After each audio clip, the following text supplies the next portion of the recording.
మీరైనా చెప్తారా లేదా మనం ఎక్కడికి వెళ్తున్నాం కదా ఓయ్. అదే ఎక్కడికి అని. అలా అలా అలా కారులో షికారి. కారులో షికారుకెళ్ళే. అబ్బా కబుర్లాపి చెప్తారా లేదా? కబుర్లు కాదు ఓయ్, పాట పాడుతున్నాను. అబ్బాబ్బాబ్బా చెప్తారా దిగిపోనా? చెప్పాను కదా ఓయ్. చెప్పారా? ఏం చెప్పారు? షికార్ కని. షికారు షికారే. జాగ్రత్తగా విను. నా పక్కనున్నది షీ, మనం ఉన్నది కార్లో. షీతో కార్లో షికారు. అంటే ఇంత హడావుడి పెట్టింది? అవును రాధ, నీతో కలిసి ఇలా కార్లో షికార్కి వెళ్ళాలని. ఏమండి, 25 ఏళ్లుగా డ్రైవింగ్ చేస్తూనే ఉన్నాను. ఎన్నో కార్లు, ఎంతో మంది మనుషులు, ఎక్కేవాళ్ళు దిగేవాళ్ళు. వాళ్ళెవరో కూడా నాకు తెలియదు. డ్రైవ్ చేసిన ఆ కార్లు కూడా నావి కావు. కానీ మనసులో మాత్రం ఒక చిన్న కోరిక. నేను ఒక కారు కొనుక్కోవాలి. నా సొంత కారులో నా భార్యను పక్కన కూర్చోబెట్టుకుని సంతోషంగా కబుర్లు చెప్తూ ఇలా డ్రైవ్ చేస్తూ వెళ్ళాలని. వా, ఆ కోరిక ఇన్నేళ్లకి తీరింది. ఏమండి? అవును రాధ, ఏ మగాడికైనా నిజమైన ఆనందం ఎప్పుడుంటుందో తెలుసా?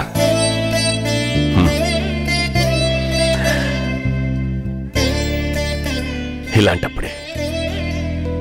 జీవితం అనే ప్రయాణంలో కష్టాల్లో సుఖాల్లో తనకి తోడుగా నిలబడే భార్య చేయి పట్టుకుని ఇలా గాలిలో తేలిపోతూ హాయిగా ప్రయాణం చేసినప్పుడే. ఈ రోజు కోసం నేను ఎంత ఎదురు చూశానో తెలుసా? తెలుసండి. ఈ పొజిషన్కి రావడానికి మీరు ఎన్ని నిద్రలేని రాత్రులు గడిపారో, ఎంత కష్టపడ్డారో నాకు తెలుసండి. రాధా, నీలాంటి అర్థం చేసుకునే అర్థాంగి ఉంటే మగాడు ఎన్ని కష్టాలైనా చిరునవ్వుతో భరిస్తాడు. ఎన్ని అవాంతరాలొచ్చినా ధైర్యంగా ఎదుర్కొంటాడు. మొన్న నగలు కొనుక్కున్నాం, ఇవాళ కారులో షికార్కి వెళుతున్నాం. చెప్పు, మనకి ఇంకేం కావాలి? ఏమండి, ఒక చిన్న మాట. చిన్న మాట ఏంటి, పెద్ద మాట అడుగు. నేనున్న మూడ్లో ఇప్పుడు నువ్వేం అడిగినా ఓకే చెప్పేస్తాను. ఏం కావాలి? తాజ్మహల్ కావాలా, చార్మినార్ తీసుకురావాలా? నాకు అవేమి వద్దండి. మనకంటూ ఉండడానికి ఒక మంచి ఇల్లు కొనండి చాలు.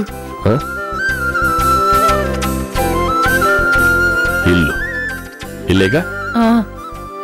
ఓకే.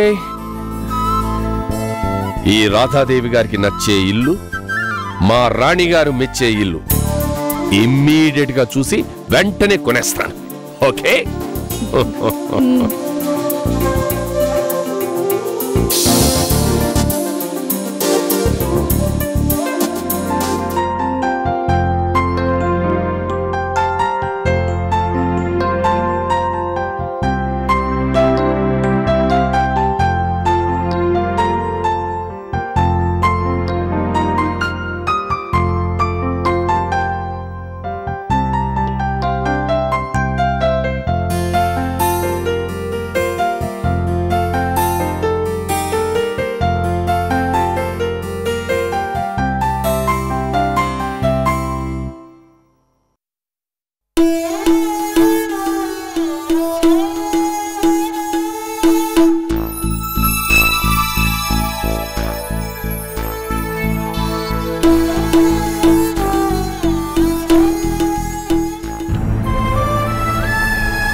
అమ్మా, రోజు పొద్దున్నే నిద్రలేవగానే నిన్ను చూడకపోతే నాకే పని చేయబుద్ధి కాదు.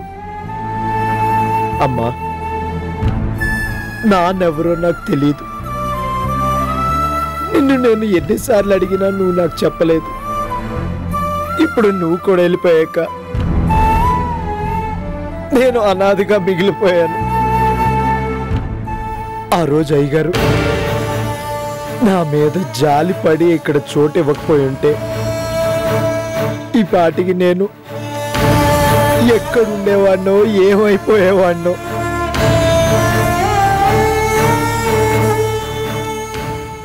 అమ్మా అమ్మా నీకు కోడలు చూశానమ్మా. నీలవేణి తను నీకు కోళ్ళైతే ఎంత బాగుంటుందో కదూ. అమ్మా నీళ్ళు లేకపోతే నేను బతకలేనమ్మా. తన కోసం చచ్చిపోమన్నా చచ్చిపోతాను. నీళ్ళు అంటే అంత ఇష్టమమ్మా నాకు. రేపే నీళ్ళతో డైరెక్ట్గా మాట్లాడేస్తాను. ప్రేమించాను, పెళ్లి చేసుకుందామని. సరేనా? శివా, రే శివా, రే నిన్నే. వస్తున్నా.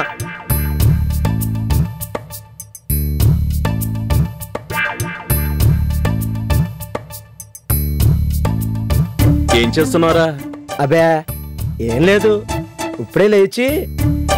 సన్యాసేదవా, ఇప్పుడా లేచేది? సూర్యుడు వచ్చి ఎంతసేపైంది తెలుసా? సూర్యుడితో నాకేంటి మావ పని? మా మానికి మావ ఎప్పుడొస్తే అప్పుడే కదా నాకు రోజు మొదలయ్యేది. ఈ వేషాలకేం తక్కువ లేదు కానీ వెళ్ళు, వెళ్ళి కార్లని కండిషన్లో ఉన్నాయో లేదో చూడు.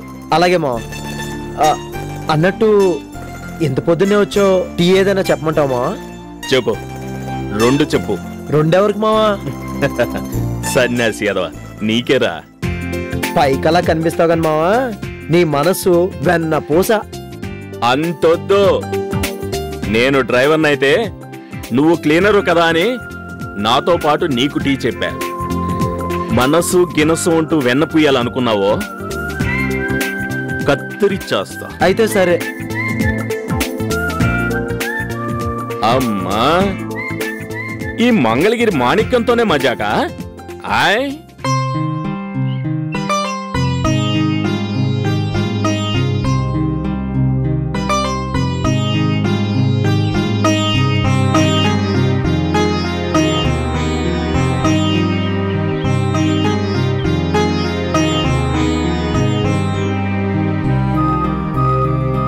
కల్పన, కాఫీ తీసుకో. నువ్వు తెచ్చేవింటుదిరా? ఏ తేకూడదా? నువ్వు నాకు ఆడపడుచువి. ఆడపడుచు అంటే అర్ధ మొగుడుతో సమానం అంటారు. పోదునా, నువ్వు పో అన్నా రా అన్నా ఈ మాత్రం సేవలు చేసుకోవాల్సిందే. లేకపోతే నీకు కోపం వచ్చేదు. ఊరుకోదునా, నువ్వు అలా మాట్లాడితే నేను కాఫీ తాగును. మరి ఇంకెలా మాట్లాడాలి? మా గోవిందన్నలా బొజ్జగిస్తూ కల్పు కల్పు అని మాట్లాడాలా? అబ్బా, నువ్వు ఊరుకుంటావా లేదా? బాగుందమ్మా, చాలా బాగుంది.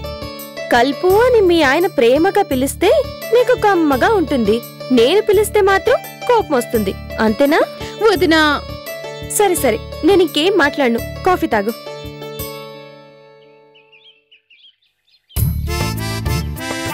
కల్పన, నీ జుట్టు ఎంత పొడుగ్గా ఉందో. నిజం చెప్పు, నీ పొడవాటు జుట్టు చూసే పెళ్లి చూపుల్లో మీ ఆయన నీకు పడిపోయి ఉంటాడు కదా? వదినా, అదిగో మళ్ళీ. ఏ ఉన్నమాటే కదా అన్నాను. మా గోవిందం అన్నయ్యకి ఈ కల్పు అంటే ప్రాణం. అవునా? అవుననుకో. అనుకోవడమేంటి? మీ ఆయన నీకోసం నిప్పుల్లో దూకమన్నా దూకుతాడు. అక్కడికి మా అన్నయ్య మాత్రం నీకోసం ఏం చెప్పినా చేయడా? ఎందుకు చేయరు? తప్పకుండా చేస్తారు. నేను కూడా మీ అన్నయ్య కోసం నా ప్రాణాలు ఇవ్వమన్నా ఇస్తాను. కరెక్ట్. ఒకళ్ళనొకళ్ళు అర్థం చేసుకుంటేనే, ఒకళ్ళ కోసం ఒకళ్ళు త్యాగాలు చేసుకుంటేనే మొగుడు పెళ్ళాలనే మాటకి అర్థం పరమార్థం అని మా అమ్మ చెప్పింది కదా. మీ ఆయన నీకోసం వాళ్ళ అమ్మనే వదులుకుని వచ్చేశాడు. నువ్వు ఏం చెప్తే అది చేస్తున్నాడు. కల్పు కల్పు అని నోరారా పిలుస్తూ నీ చుట్టూనే తిరుగుతున్నాడు. మరి తనకి నువ్వేం చేశావు? మా అమ్మకు ఒంట్లో బాగోలేదు, ఒక్కసారి వెళ్ళి చూసొద్దాం కల్పు అని అంటే ఏం చేశావు? ఏం చేశావు అని. వదినా. అవును కల్పన, గోవిందం మంచివాడు కాబట్టే నువ్వు మొండిగా రానన్నా సరే నీ ఇష్టమని ఊరుకున్నాడు. అదే ఇంకో మగాడైతే ఊరుకుంటాడా? నువ్వు వస్తేరా లేకపోతే ఇక్కడే పడుండు అని వెళ్ళిపోకుండా ఉంటాడా? వదినా, వదినను కాబట్టే నీకు చెడ్డ పేరు రాకూడదని చెప్తున్నాను. ఇందాక నువ్వన్నావే, ఒకళ్ళొకళ్ళు అర్థం చేసుకోవడం, ఒకళ్ళ కోసం ఒకళ్ళు త్యాగాలు చేసుకోవడమే భార్యాభర్తలు అని. త్యాగాలు చేసుకోవడం అంత పెద్ద మాటలు అవసరం లేదు, కానీ మనసులో ఉన్న చిన్న చిన్న కోరికలు కూడా తీర్చకపోతే ఎలా? అది కాదు వదినా. ఏది కాదు? నేనొక విషయం అడుగుతాను, సూటిగా సమాధానం చెప్పు. మీ అమ్మగారికి ఒంట్లో బాలేనప్పుడు నువ్వు కంగారు పడి మీ ఇద్దరు అన్నయ్యలకి ఫోన్ చేసి పిలవలేదు? ఒక్కసారి అమ్మ మిమ్మల్ని చూడాలంటుంది, రండి అని బతమాలలేదు? మరి జబ్బు చేసినప్పుడు మీ అత్తగారికి మాత్రం తన కొడుకుని చూడాలనిపించదా? కబురు చేసిన కొడుకు రాలేదంటే అందుకు కారణం కోడలే అనుకుని లోపల నిన్ను తిట్టుకోదా? మీ అమ్మగారికైతే ఒక న్యాయం, మీ అత్తగారికైతే ఇంకొక న్యాయమా? అంతదాకా ఎందుకు? మీ అమ్మగారిని చూడ్డానికి మీ చిన్నన్నయ్యని సౌందర్య రానివ్వలేదని ఆ రోజు సౌందర్యని ఎంతలా ఆడిపోసుకున్నావు? అప్పుడే మర్చిపోయావా? కల్పన, నేనిదంతా నీ మీద కోపంతో చెప్పడం లేదు. నువ్వు నా ఆడపడుచువి, నా మాట అర్థం చేసుకుంటావని నమ్మకంతోనే నేను చెప్పాలనుకున్నది నీకు చెప్పాను. నువ్వు చెప్పిందంతా నిజమే వదినా, కానీ మా అత్తగారిని చూస్తే నా కొళ్ళు మండిపోతుంది. అదే మాట నేను అంటే? చెప్పు, నీలాగే నేను కూడా అనుకునుంటే ఇవాళ మనందరం ఇలా సంతోషంగా కలిసి ఉండగలిగేవాళ్ళవా? కల్పన, ఒక్కటి మాత్రం గుర్తుపెట్టుకో, మన ప్రవర్తనను బట్టే ఎదుటి వాళ్ల ప్రవర్తన కూడా ఆధారపడి ఉంటుంది. నువ్వు ప్రేమగా అత్తయ్య అని పిలిస్తే ఆవిడ ఎంత గయ్యాళిదైనా నీ మంచితనానికి తల వంచి తీరుతుంది. పెంచుకుంటేనే బాధలు పెరుగుతాయి, ఇలా దూరంగా ఉంటే శాశ్వతంగా దూరం అయిపోతాయి. నేనంత దూరం ఆలోచించలేదు వదినా.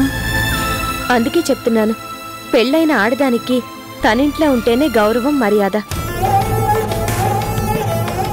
అలా కాకుండా పుట్టింట్లో ఉండిపోతే భర్తని ఇల్లరికం తెచ్చుకుంది అని అపనింద.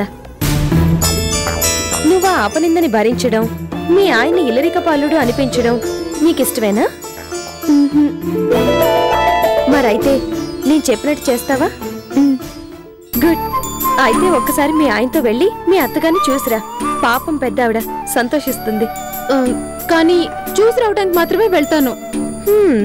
ఇప్పటికిప్పుడు నిన్ను కాపురానికి వెళ్ళమని నేను కూడా చెప్పట్లేదు, అర్ధమొగుడు గారు. వదినా,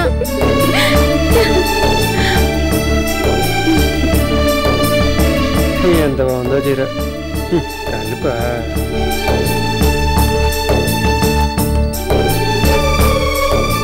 ఏమండి? ఏమండినా కలగానే కొంటలేదు కదా కలుపు. అబ్బా ఊరుకోండి. అప్పుడప్పుడు నాకు మాత్రం మిమ్మల్ని అలా పిలవాలని ఉండదా ఏంటి? అప్పుడప్పుడా? త్వరగా బట్టలు సర్దండి, బయలుదేరదాం. బయలుదేరదామా? ఎక్కడికి? మరే మరి మరే మరి మన ఇంటికే. మన ఇంటికే? పాపం ఒంట్లో బాలేదు కదా మీ అమ్మగారికి. కాదు కాదు, మా అత్తగారికి చూసొద్దామని. కల్పు సర్దండి.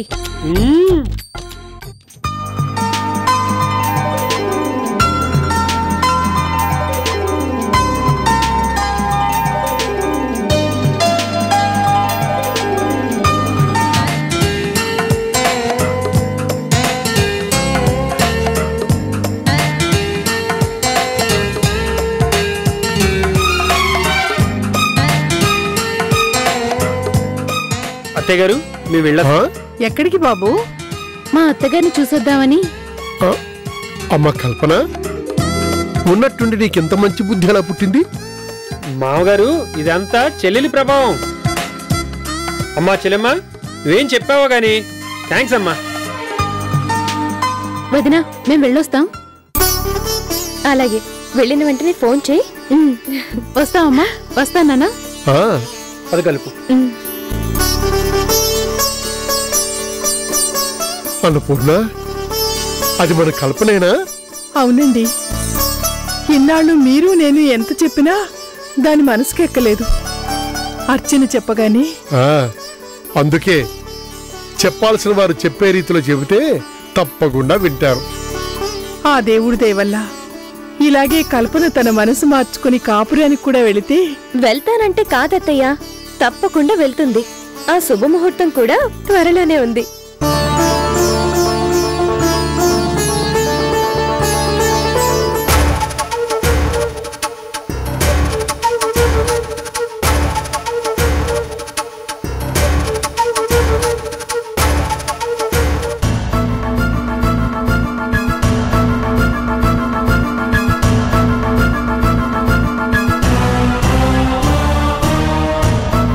సౌందర్య, ఎక్కడికి?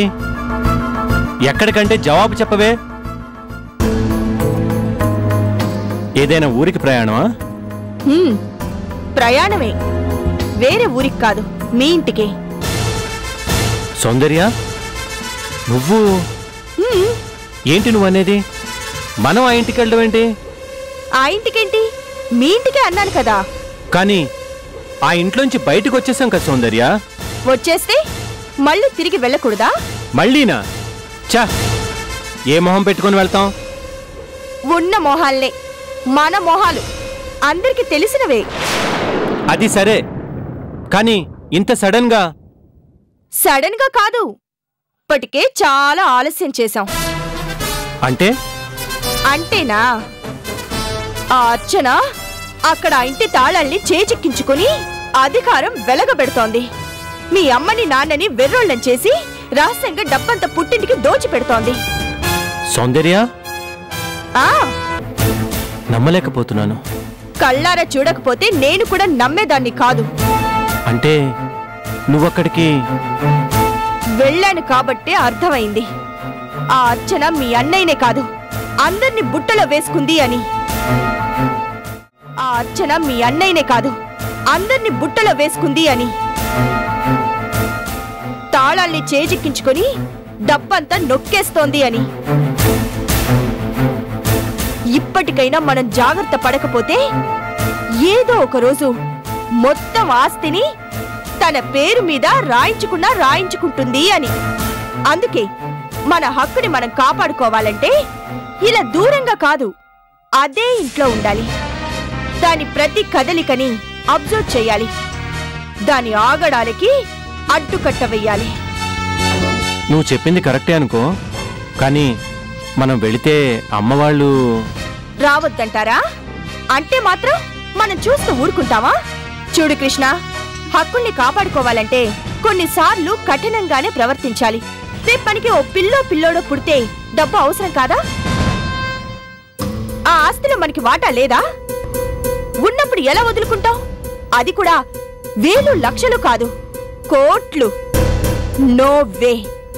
కోట్ల డబ్బుని, బిజినెస్ ని వదులుకునే సమస్య లేదు.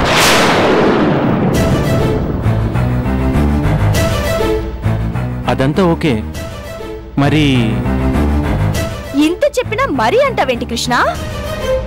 నువ్వు హరిప్రసాద్ గారి చిన్న కొడుకువి, నేను హరిప్రసాద్ గారి చిన్న కోడల్ని. అంటే పెద్ద కొడుకు కోడలతో పాటు మనకి ఆ ఇంట్లో సమానమైన హక్కు, అధికారం ఉన్నట్టేగా. చూడు కృష్ణ, మొసలికి నీళ్లలో ఉన్నంతసేపే బలం, మనుషులకు కూడా ఇంట్లో ఉన్నంతసేపే హక్కు, అధికారం. ఏంటి ఇంకా ఆలోచిస్తున్నావు? నీకంత మొహమాటంగా ఉంటే నేను ముందు నడుస్తాను, నువ్వు నా వెనకేరా. చూద్దాం మనల్ని అడ్డుకునే దమ్ము, ధైర్యం ఎవరికున్నాయో.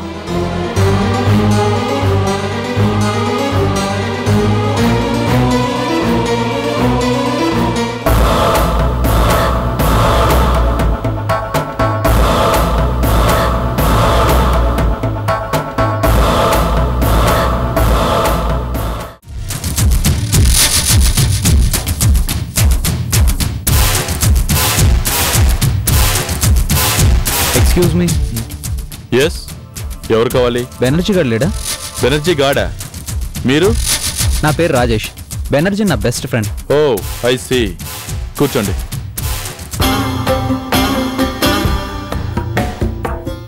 మీరు రాంప్రసాద్ కదా?